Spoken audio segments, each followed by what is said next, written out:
السلام علیکم دوستو، میں ہوں آپ کا ہوسٹ محمد رامیش اور آپ دیکھ رہے ہیں ہمارا یوٹیوب چینل۔ جو دوست ہمارے چینل پر نئے آئے ہیں ان سے گزارش ہے کہ ہمارے چینل کو سبسکرائب کریں، ویڈیو اچھی لگے تو لائک۔ آپ جو بھی بیج بوتے ہیں وہ ایک بھرپور فصل کا وعدہ ہے۔ اپنے خوابوں کو شوق اور استقامت کے ساتھ کاشت کرتے رہیں، دنیا کو آپ جیسے مزید کسانوں کی ضرورت ہے۔ اسی حوالے سے ہم بات کرتے ہیں گندم کی، تو آج بھاول نگر میں 2750 سے 2820، اس کے علاوہ فقیر والی میں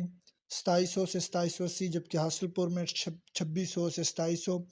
اس کے علاوہ ڈونگا بونگا میں 2680 سے 2750، جبکہ فوٹ عباس میں 2700 سے 2780، جبکہ ہرون آباد میں 2725 سے 2850، اس کے علاوہ مروٹ میں 2750 سے 2775، جبکہ یمان میں 2750 سے 2840، اس کے علاوہ احمد پور ایسٹ میں 2700 سے 2730، اس کے علاوہ خانپور میں 2600 سے 2750،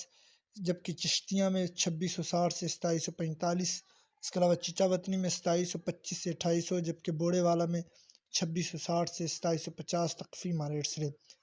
جبکہ راول پنڈی میں 2900 سے 2950، اس کے علاوہ لاہور میں 2820 سے 2850، جبکہ گجرانوالہ میں 2800 سے 2825، اس کے علاوہ ڈیرہ غازی خان میں 2650 سے 2720، جبکہ لیا میں 2640 سے 2670، اس کے علاوہ منچن آباد میں 2675 سے 2710 تک فیمہ ریٹس رہے، جبکہ سہیوال میں 2670 سے 2760،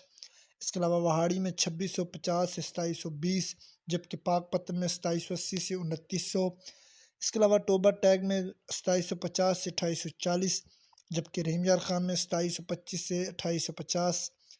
جبکہ صادق آباد میں 2700 سے 2850 تک فیمہ ریٹس رہے، جبکہ میاں چنو میں 2700 سے 2720، اس کے علاوہ شاہپور میں 2900 سے 2950، شادہ پور میں 2930 سے 2950 تک فیمہ ریٹس رہے، اس کے علاوہ دریا خان میں 2900 سے 2950، جبکہ خیر پور میں 2900 سے 2950، جبکہ چوک منڈا میں 2730 سے 2790 تک فیمہ ریٹس رہے۔ گندم، کپاس، سرسوں اور مزید فصلوں کے ریٹ حاصل کرنے کے لیے ہمارے چینل کو سبسکرائب کریں اور دعاؤں میں یاد رکھیں۔ Thanks for watching this video. اللہ حافظ۔